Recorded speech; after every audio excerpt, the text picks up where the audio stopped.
మహాగణాధిపతయే నమః. ఓం గురుభ్యో నమః. ఓం శ్రీమాత్రే నమః. పరమేశ్వర స్వరూపమైనటువంటి జ్యోతిష, వాస్తు మరియు ఇతర అనేకమైనటువంటి శాస్త్రములను మనకు అందించినటువంటి మహర్షులకి నమస్కారం. హయగ్రీవ హయగ్రీవ హయగ్రీవేతి యో వదేత్తస్య నిస్సరతే వాణీ జన్మకన్యా ప్రవాహవత్. అరుణాం కరుణాతరంగితాక్షీం ధృతపాశాంకుశపుష్పబాణచాపాం అనిమాదివిరావృతాం మయూకైః అహమిత్యేవ విభావయే భవానీం. శ్రీమాత్రే నమః. ప్రేక్షకులకి ఆ లలితాంబిక అమ్మవారి యొక్క అనుగ్రహం పరిపూర్ణంగా కలగాలని మనస్ఫూర్తి కోరుకుంటూ మనం ఈరోజు చెప్పుకోబోయే టాపిక్ ఏమిటంటే, చాలామంది వ్యాపారాలు చేస్తూ ఉంటారు. కొంతమందికి అద్భుతంగా కలిసి వస్తే మరి కొంతమంది నష్టపోతూ ఉంటారు. అదేవిధంగా ఆ వ్యాపారాల్లో కూడా కొంతమంది పార్ట్నర్షిప్స్లో చేస్తుంటారు. అంటే అలాగా ఈ జాతకుడు ఇంకొకరు కలిసి పార్ట్నర్షిప్లో చేయడం, అందులో కొంతమంది ఓన్లీ ఇన్వెస్ట్మెంట్ చేయడం, అవతల వాళ్ళు చూసుకోవడం, ఇలా రకరకాలుగా ఇద్దరు ముగ్గురు కలిసి చేస్తూ ఉంటారు. అయితే ఈ వ్యాపార విషయాల్లో చాలామంది ఏమనుకుంటారంటే, నక్షత్రం టు నక్షత్రం, అంటే వీళ్ళది పలానా నక్షత్రం, అవతల వాళ్ళది ఇంకో నక్షత్రం అయినప్పుడు ఆ నక్షత్రాలు కలిస్తే చేయొచ్చు, నక్షత్రాలు కలవకపోతే వ్యాపారం పార్ట్నర్షిప్ చేయకూడదు అనుకుంటారు. అది పూర్తిగా రాంగ్. గుర్తుపెట్టుకోండి. అసలు అది ఎలా చూడాలి? ఎవ్రీ లగ్న, అంటే 12 లగ్నాలు, మనకి లగ్నం తెలియని వారు రాసి చూసుకోండి, బట్ లగ్నమే చూసుకోవాలి.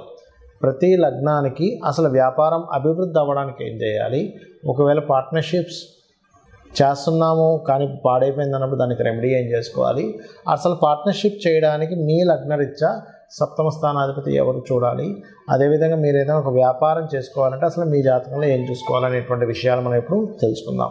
వృశ్చిక లగ్నము, వృశ్చిక రాశి.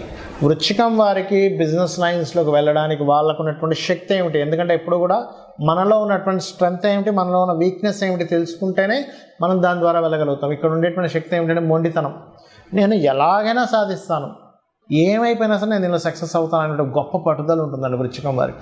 సెల్ఫ్ కాంపిటీషన్ ఉంటుంది, అంటే బయట ఎవరితోనో కాంపిటీషన్ ఉంటుంది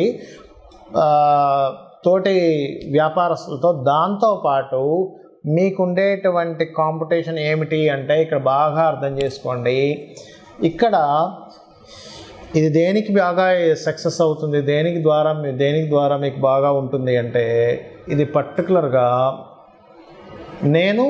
నాకు నేనే సక్సెస్ అవ్వాలి, నాకు నేనే కాంపిటేటర్ అని ఫీల్ అవుతూ ఉంటుంది. అది చాలా అంటే చాలా మీకు తోడ్పడుతుంది వృశ్చికం వారికి. ఇక బిజినెస్లో ముఖ్యంగా 3వ స్థానాధిపతి, అంటే ఎందుకు ప్రారంభించలేకపోతున్నారు, పార్ట్నర్షిప్స్ చేయొచ్చా చేయకూడదా, ఒకవేళ రాణించలేకపోతే ఏమిటి, అసలు లాభాన్ని ఇచ్చే గ్రహం ఏమిటనేది తెలుసుకోవాలి. సర్వసాధారణంగా వృశ్చికం వారు ఏమవుతుంటుందంటే, ఒక వ్యాపారంలోకి వెళ్ళిన తర్వాత అనుకోకుండా షేర్ మార్కెట్ అని ఇంకో వ్యాపారంలోకి వెళ్ళిపోతారు. అలా వెళ్ళకూడదు. బికాజ్ ఆఫ్ 2-3 మార్గాల ద్వారా ధనం సంపాదించాలనేటువంటిది ఉంటుంది వీరికి. కాబట్టి డైవర్ట్ అవుతూ ఉంటారు. వాటి కంప్లీట్గా సెట్ అయిన తర్వాత ఇంకో వ్యాపారంలోకి దిగాలి ఎప్పుడైనా, మీరు ఇది గుర్తుపెట్టుకోండి. అయితే ఇక్కడ 3వ స్థానాధిపతి మీకు ప్రారంభించేటువంటి కారకుడు అవుతాడు. ఈ 3వ అధిపతి ఎప్పుడైతే మీకు శని బాగోలేడో అసలు ప్రారంభించలేరు. మీరు ప్రారంభిద్దామంటే ఏదో ఒక మదర్కి బాగోపోవడమనో, ఇల్లు నిర్మాణం చేస్తున్నానో, లేకపోతే చదువు అడ్డం వస్తుందనో, లేకపోతే ఈ డబ్బులు ఏదో ఇంకో దానికి పెట్టాలి, చదువుకోవడానికి పెడితే బాగుంటుందనో, రకరకాల డైవర్షన్స్, మానసికంగా స్ట్రెస్ ఉండడమో ఏదో ఒకటి జరుగుతూ ఉంటుంది. బట్ మీరు ఎప్పుడైతే లేదా ఇంట్లో వాళ్ళు పెద్దవాళ్ళకి ఏదో ఇబ్బంది రావడమో, ఆరోగ్య సమస్యలు రావడం వస్తూ ఉంటుంది. అంటే దాని అర్థం ఏమిటి, మీ తృతీయ చతుర్థాధిపతి అయినటువంటి శని భగవానుడి యొక్క స్ట్రెంత్ బాగోలేదు. అప్పుడు మీరు దాన్ని స్ట్రెంథెన్ చేసుకోవాలంటే నూనెని దానంగా ఇవ్వడం, ఆలయంలో దీపారాధన కానీ, లేదా నువ్వులు దానంగా ఇవ్వడం, ఉలవలు దానంగా ఇవ్వడం, లేదా వెంకటేశ్వర స్వామి ఆలయానికి వెళ్ళడం, నరసింహస్వామి ఆలయానికి వెళ్ళడం, లేదా ఆంజనేయ స్వామి ఆలయానికి వెళ్ళడం చేస్తూ ఉండండి. లేదా సుబ్రహ్మణ్యేశ్వర స్వామి ఆలయానికి కానీ, లేదా సర్ప ఆరాధన చేయడం, రావి చెట్టు చుట్టూ ప్రదక్షిణాలు చేయడం చేస్తే అప్పుడు మీకు ప్రారంభమవుతుంది, స్ట్రెంథెన్ అవుతుంది 3వ స్థానం. ఇక పార్ట్నర్షిప్ ప్లేస్ అనేటువంటి సప్తమ స్థానాధిపతి శుక్రుడు అవుతాడు. శుక్రుడు బాగున్నాడా, శుక్రుడు పార్ట్నర్సే మీకు బాగా ఇన్వెస్ట్మెంట్ చేస్తాడు. శుక్రుడు బాగోలేడా, పార్ట్నర్షిప్ వల్లే నష్టపోతారు, ఇందులో ఎటువంటి డౌట్ లేదు. అయితే ఆల్రెడీ ప్రారంభించేశాము కానీ తప్పదు, అప్పుడు మీరు లలితా అమ్మవారి స్తోత్రం నిత్యం ఉదయం సాయంత్రం చేస్తూ గణపతి ఆరాధన చేయండి, అప్పుడు ఇబ్బంది అనేటువంటిది రాదు. ఇక లాభాధిపతి వ్యాపారాలకు కారకుడైన బుధుడే అవుతాడు.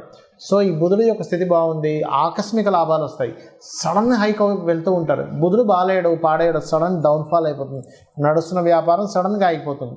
మరి అలాంటప్పుడు ఏం చేయాలి, ఓం మధుసూదనాయ నమః అనేటువంటి నామస్మరణ చేస్తూ ఎక్కువగా పెసలు, కందులు, ఉలవలు దానంగా ఇస్తూ అప్పుడప్పుడు కేజింబావంతా మీరు లలితా సహస్రనామాల్లో ఓం ఇంద్రగోప పరిక్షిప్త స్మరతోనా భజంగికాయే నమః అనేటువంటి నామస్మరణ చేయండి, అన్ని విధాలా బాగుంటుంది. అసలు ఒక వ్యాపారం కలిసి రావాలి అంటే స్టెప్ బై స్టెప్ నేను మీకు కొన్ని విషయాలు చెప్తాను. అంటే నేను చూసిన అనేక వందల వేల జాతకాలు, అనేక మందితో మాట్లాడి అనేక వ్యాపార సంబంధించిన అనుభవాలతో చెప్తున్నటువంటి అంశం గుర్తుపెట్టుకోండి. పాయింట్ నెంబర్ 1, మీకు ఇంట్రెస్ట్ ఉన్న వ్యాపారం చేయాలని రూల్ లేదు. మీకు అనుభవం ఉన్న వ్యాపారం చేయాలి. ఎప్పుడైనా గుర్తుపెట్టుకోండి, ఇంట్రెస్ట్ వేరు, అనుభవం వేరు. ఇంట్రెస్ట్ ఉందండి, ఫైన్, దానిలో కూడా రాణించవచ్చు. కాబట్టి దానికి ఎంత కష్టపడాలనేది ఒక క్యాలిక్యులేషన్ చేయాలి. ఇక్కడ ఒక వ్యాపారం మనం ప్రారంభించేటప్పుడు ఆల్రెడీ డిమాండ్ ఉన్న వ్యాపారం మనం చేస్తున్నామా, డిమాండ్ని క్రియేట్ చేసి చేస్తున్నామా? అంటే చిన్న ఎగ్జాంపుల్ చెప్తా. డిమాండ్ ఉన్న వ్యాపారం అంటే ఏమిటి? ఇప్పుడు స్కూల్స్ స్టార్ట్ అవుతాయి, నెక్స్ట్ స్కూల్ బ్యాగ్స్ అమ్మడం ఇది డిమాండ్ ఉన్న వ్యాపారం. మనకు మొన్న కోవిడ్ వచ్చింది, ఆ టైంలో మాస్కులు బాగా అమ్ముడుపోయాయి. బాగా వర్షం పడుతున్నప్పుడు మిరపకాయ బజ్జీలు ఎవరైనా కొనుక్కుంటారు. బాగా ఎండగా ఉన్నప్పుడు ఈ జ్యూస్ సెంటర్స్ కానీ, చెరుకు రసం బండ్లు కానీ ఇవన్నీ ఆటోమేటిక్గా అమ్ముడుపోతాయి. దాని గురించి మీరు పెద్దగా పబ్లిసిటీ చేయక్కర్లేదు. మనిషికి అవసరం, అవసరం బట్టి కొనేసుకుంటాడు, అర్జెంట్. ఇప్పుడు బాగా సిటీలో ఆ మధ్య ఒకసారి చూడండి, కోవిడ్ వచ్చినప్పుడు వ్యాక్సిన్స్ సంబంధించినవి, సమ్ ట్యాబ్లెట్స్ సంబంధించినవి అవి బ్లాక్లో కూడా అమ్మారు. అంటే ఏమిటి? డిమాండ్ ఉన్న వ్యాపారం చేసేటప్పుడు డిమాండ్ ఏది ఉందో దాన్ని తెలుసుకుని వ్యాపారం చేయడం ఒకటి. రెండవది డిమాండ్ని క్రియేట్ చేసి చేయడం. అంటే ఒక వ్యక్తి ఒక వస్తువును ఒక రకంగా అమ్ముతున్నప్పుడు దాన్ని ఇంకా బాగా తయారు చేసి వేరే వాళ్ళకంటే నాది బాగుందని చూపించుకొని మార్కెట్లోకి వెళ్ళి అమ్మడం. ఈ రెండిట్లో మీరు దేన్ని బాగా చేయగలరు అనేది ఒకసారి ఆలోచించగలగాలి. ఇది పాయింట్ నెంబర్ 1.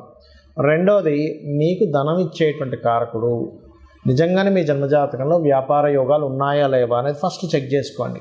అంటే వ్యాపార యోగం ఉంటేనే వ్యాపారంలో దిగాలి, వ్యాపార యోగం లేకపోతే వ్యాపారాల్లో దిగడం వల్ల నష్టపోవడం తప్పితే ఏమీ ఉండదు అక్కడ. దీన్ని ఎలా చూస్తారు అంటే, బుధగ్రహం ఎలా ఉంది ఈజ్ మోస్ట్ ఇంపార్టెంట్.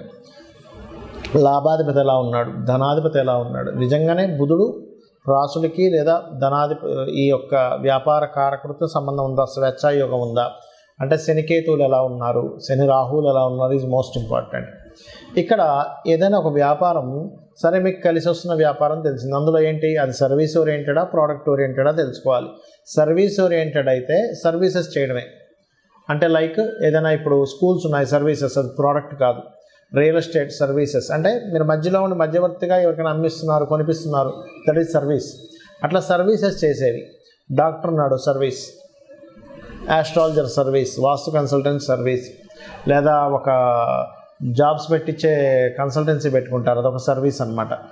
అదేవిధంగా ఏదైనా ఒక రెంటల్స్కి ఇస్తున్నాము. ఇప్పుడు షామ్య మనకి ఇవి ఉంటాయి, ఏది ఒక వంట సామాన్లు కానీ లేకపోతే పెళ్లి సామాన్లు కానీ రెంట్లకి ఇస్తుంటారు.